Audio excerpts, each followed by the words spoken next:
Enver Kur'an okuyordu camide. Ders veriyordu çocuklara. Orada pusu kurdular çocuğuma. Çocuğum yoksa başka bir şeysi yoktu ki. 2 sene öğretmenlik yapıyordu. Çocuğum mülamin, çocuğum sessiz, çocuğum sakin, merhametli. Ben bilmiyorum. Kaç sene oldu? 19 sene bitiyor. Bunu kaçırdılar. Bunu baraj gölüne götürmüşler. Affederse bir iç çamaşır kalmış. 2-3 şişe bira yanına katmışlar.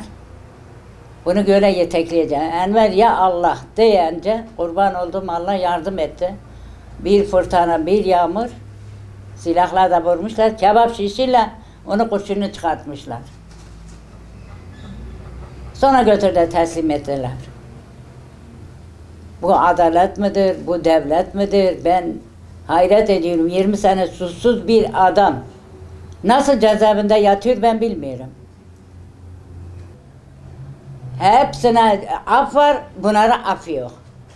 Bu nasıl adalettir ben bilmiyorum.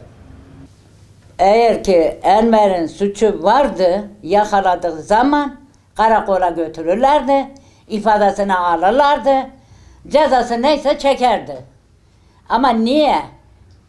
Niye götürdüler, o kadar işkence yaptılar, silahla vurdular, kebap şişiyle nasıl onun o kurşunu çıkarttılar? Daha 4 gün sonra bize haber verdiler. Böyle adalet mi olur? Böyle devlet mi olur? Yazık değil mi? Bize de yazık, onu gençliğe de yazık. Vallahi bu af diyorlar var. Haber dinliyor. Eğer ki Tayyip Müslümansa, merhameti varsa, vicdanı varsa bunu dinlesin, af varsa hepsine olsun, yoksa da hiç kimseye af olmasın. Benim oğluma olmadıktan sonra bana ne? Şimdi herkes benim gibi yanıyor. Herkes bu haberleri dinliyor. Yazık ya. Bu fakir fukaraya yazık, çoluk çocuğa yazık. Onların gençliğine yazık. Hadi bizi de orada bırakın. Biz zaten ölmüşük.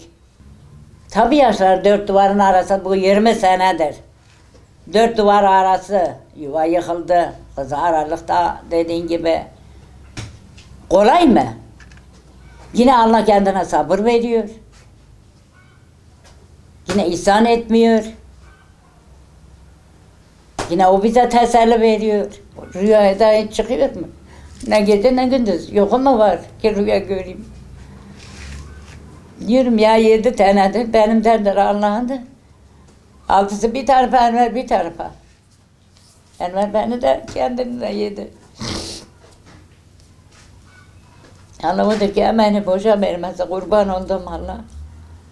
Allah orada kendine can sağlık versin. Allah devlete de merhamet, vicdan versin. Bu affı bir gün evvel çıkarsın. Vallahi çok mülamindi, sessiz, sakin. Yani insan kendinden doymazdı. O zaman köy çoktu. Yani köylü, küçüğü, büyüğü her zaman daha Enver'in şeyine yanıyorlar.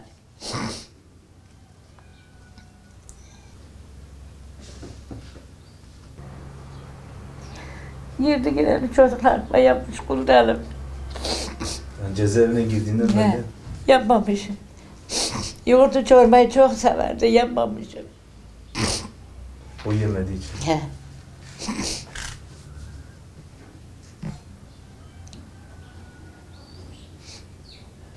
Allah çok.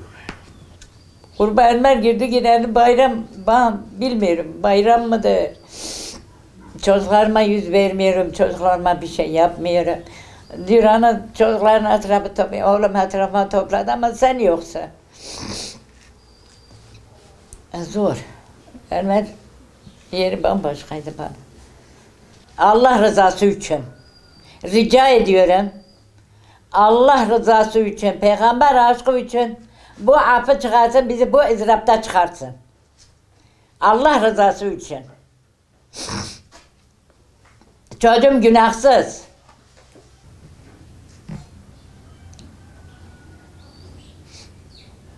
Allah çok.